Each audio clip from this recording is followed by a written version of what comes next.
we commence our session for today? By all means. Yeah. So we would like to start by asking you a few questions that we have gotten. Sure. The first question being, after shifting to entrepreneurship, being an IIT graduate, what according to you is the most important trait within oneself which is needed to become an entrepreneur? Of course, when I started off, I did not know much. I just plunged into it. Just as a baby is put in a swimming pool and then it just learns to swim after some time, and maybe after a few skills are taught. It happened something like that for me. So I'm not from a business family. Both my parents were government servants. My mother was working in the Western Railways for almost 39 years, and my father retired also in the insurance domain after working for 40 years. So both were government servants, and we are not from a family of businessmen.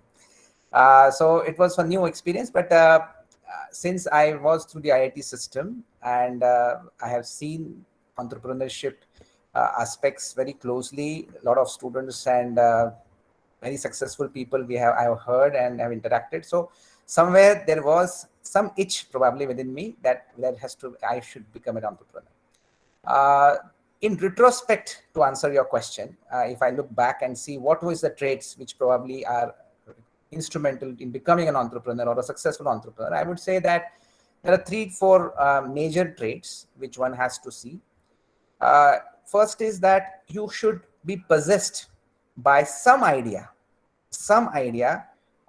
which you want to implement, and you want to own that idea and see it see it being implemented and coming to fruition, which will contribute something positively to society. There is some void in society you identify, कुछ तो कमी है society में, उस कमी को हम पूरा करने के लिए मेरे पास एक कुछ आइडिया है, और उस void को complete fulfill करने के लिए या fill करने के लिए, this is the idea which I have.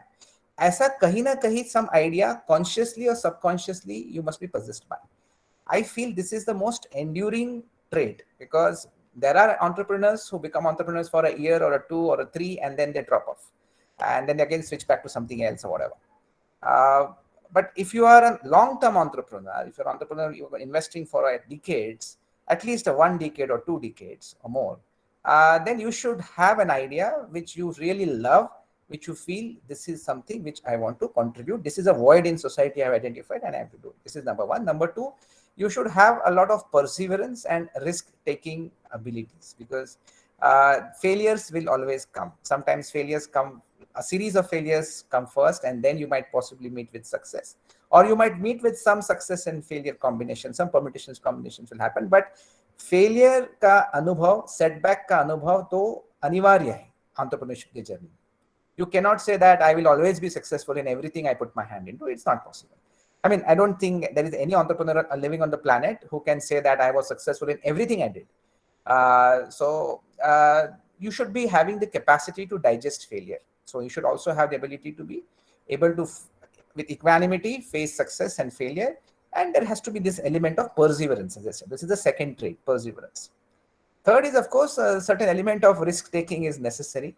You have to just push your comfort zones a little bit. You should not mind stepping out of the comfort zone and taking some risk, and also going through certain situations and phases where things don't happen exactly your way, but you still pull on. You have that great deep faith in that idea which you are invested on. Lastly, the fourth thing which an entrepreneur should have is the entrepreneur should be versatile in their skill set. It's not necessary that I have only this particular skill and that's enough. No, I mean, there are two paradoxical ideas here. One is that it is always said by some business gurus have said that if you want to be a successful entrepreneur, be narrow and deep. Don't be spreading out in 10 different activities and, do a little bit here and there. You be into one, focus on one, but do it deeply. This is being narrow and deep is one very big mantra which is recommended for new entrepreneurs. Okay, once you are established, maybe you can start 10,000 businesses, but at least in the initial phase, till you are well established, be narrow and deep. So this is one idea. But the second idea is even to be narrow and deep in one domain, you need to be versatile in your skills. So you need to be knowing how to do the product development, whatever product development you're doing, whatever services, whatever you're rendering. So you should have core competency for that. This is number 1. Number 2, you should be able to manage people. able to hire the right people, maintain them, create a good work culture for them. Third, you should also be having good ethics in terms of your accounting principles, your taxation, your finance.